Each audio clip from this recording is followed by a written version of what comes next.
The mess hall buzzed with the usual mix of chatter, laughter, and the metallic clang of trays. It was the sound of a Marine base at ease, or at least pretending to be. The war outside was distant tonight, tucked safely behind guarded fences and the hum of generators. Inside, the men joked, swapped stories, and sneered at anything that broke the rhythm of their bravado. Then she walked in. She moved quietly, her limp subtle but visible enough to draw eyes. Her right arm was stiff, the skin beneath her rolled-up sleeve marked by a lattice of scarred tissue that even the dull fluorescent lights couldn't hide. Her face bore the pale traces of burns healed long ago.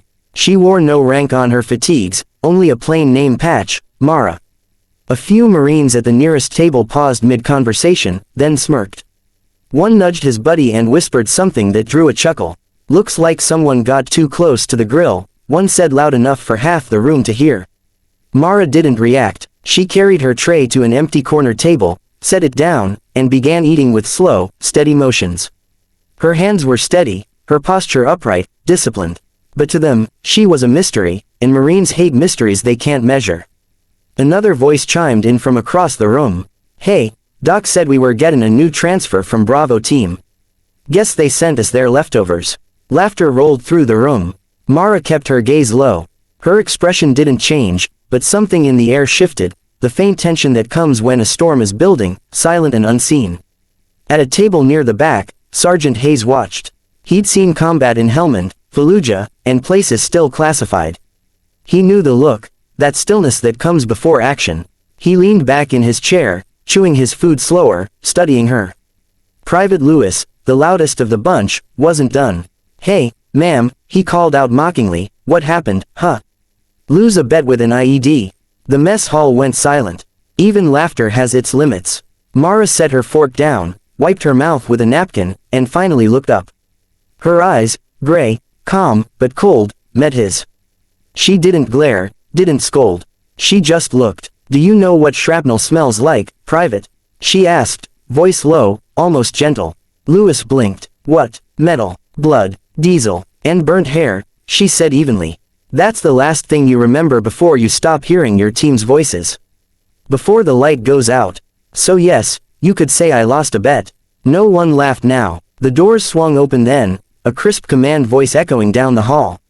"Room, attention." General Reeves entered, his uniform immaculate, his expression all authority. He was a legend, a man whose name carried weight across theaters of war. The Marines straightened instantly, boots snapping, chests rising. Reeves gave a curt nod as he entered, scanning the room. His gaze paused, and then froze on Mara. His eyes widened, and for a fraction of a second, his military composure cracked. He stepped closer, his pace slowing as if his brain was trying to reconcile the sight before him. "Captain Mara Keene," he said quietly, almost reverently. "I thought you were still recovering at Walter Reed." Every Marine in the room turned. "Captain." Their faces went blank with shock. Mara stood smoothly, shoulders squared. "Recovered enough, sir," she said simply. The general exhaled. "You shouldn't even be walking, after what you pulled on Raven Ridge." The whispers started immediately. Raven Ridge, the mission none of them spoke about, the one where an entire unit had gone missing, and only fragments of the truth ever surfaced. According to rumor, a lone soldier had dragged 6 men out under fire, with half her body burned and 2 bullets still lodged in her shoulder. The official report was sealed. Reeves turned to the room, his tone hardening. "Every one of you owes your paychecks to what this woman did. When the extraction team failed, she stayed behind. When air support couldn't reach them, she called coordinates herself, and shielded her men until the strike hit 30 meters from her position." He paused, jaw tight. "You mock her wounds. Those wounds bought your brothers' lives." The silence that followed was suffocating. Mara didn't look at them. She didn't need to. She only said, "It wasn't heroism, sir. It was duty." Reeves nodded slowly, eyes filled with something rarely seen in a man of his rank, respect. "Duty, like that's why I recommended you for the Silver Star." Gasps rippled through the hall. Private Lewis' mouth went dry. He couldn't even meet her eyes now. The very scars he'd mocked were proof of a story too brutal to imagine. Mara picked up her tray. "Permission to finish my meal, sir." "Granted," Reeves said quietly. She sat again, unbothered, calm as before, but this time, no one dared speak. The mess hall that had been full of laughter and arrogance now held only the sound of a fork against metal, measured and steady. Sergeant Hayes leaned back, whispering to no one in particular, "Guess we just had dinner with a legend." No one disagreed. When Mara stood to leave, even the general gave her a nod of respect. And as the door swung shut behind her, the room exhaled, like they'd all been holding their breath in the presence of something greater than war itself. The mess hall's noise slowly returned after Mara left, but it wasn't the same. The laughter had died, replaced by low murmurs and a heavy sense of shame that clung to every table. Private Lewis sat stiff, staring down at his untouched tray, while Sergeant Hayes glanced at the door she had walked through, his mind turning over the general's words. Outside, the night air carried the familiar chill of desert wind. Floodlights hummed across the compound, and the faint sound of distant drills echoed through the base. Mara walked alone down the narrow path toward the barracks, her limp slightly more pronounced now that she wasn't under the weight of anyone's gaze. Each step was deliberate, steady, as if she'd taught herself to move through pain by sheer will. A voice called out behind her. "Captain Keene." She turned. General Reeves was approaching, his stride powerful but not hurried. The guards at the checkpoint straightened instantly. "Sir," she greeted, standing tall despite her visible exhaustion. "At ease," he said, motioning her to relax. His tone softened as he stopped a few feet from her. "I didn't expect to find you here so soon after recovery. Last I heard, the doctors said you needed 6 more months." Mara's jaw tightened. 6 months feels like a lifetime when your team's still out there, sir." Reeves studied her face. There it was again, that quiet defiance, the same resolve he'd seen during the operation that made her a legend. "You think they're still out there?" he asked. "I know they are," she said. 2 of them never came back from Raven Ridge. Intel wrote them off, but I had comms for 6 extra minutes before the blackout. There were voices, sir. Faint, but alive. The general's expression hardened. "You're saying the mission isn't over?"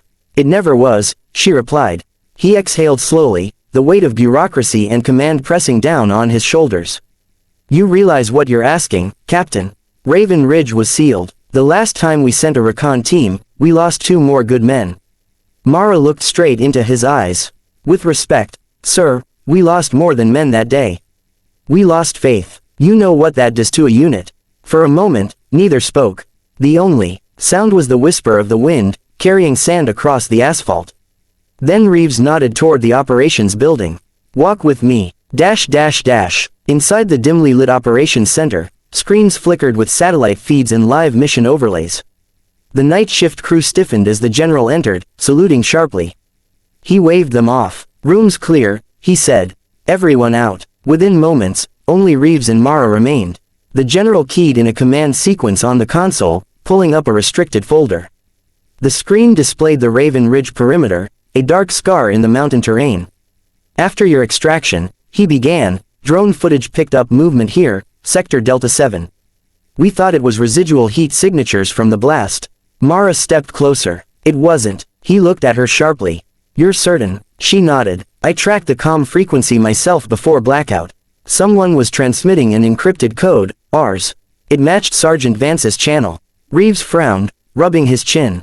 Vance was reported Kia, not if he was still transmitting 5 minutes after the final airstrike. For a long moment, Reeves said nothing. He simply stared at the screen, the flicker of the monitor reflecting off his ribbons. Then he muttered, "You were always too damn stubborn to die, Keene. Or to stop fighting for those who didn't," she replied. He smiled faintly, the kind of weary grin commanders reserve for the few soldiers who remind them why they ever believed in orders.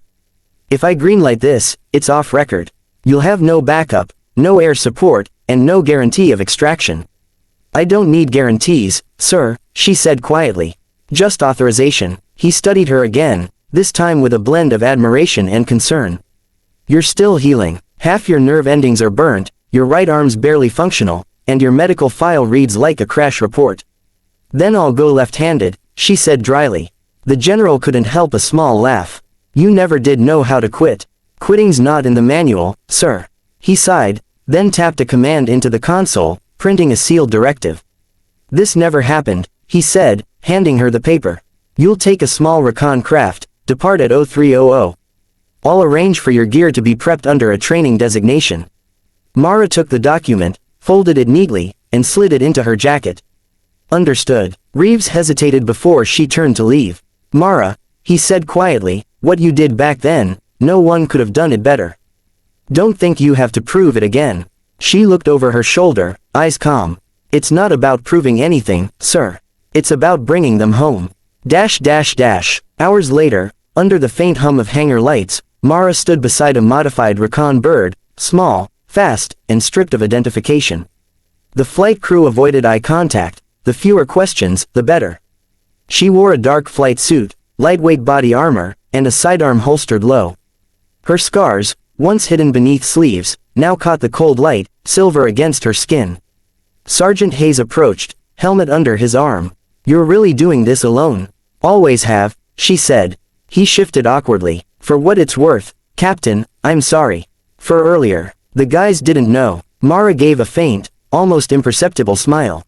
They'll learn. You did. He nodded, shame giving way to respect. If you need a co-pilot. Negative, she interrupted gently. This one's personal. Hayes saluted. Then good hunting, ma'am. She returned the salute, eyes steady. Keep the rookies in line, Sergeant.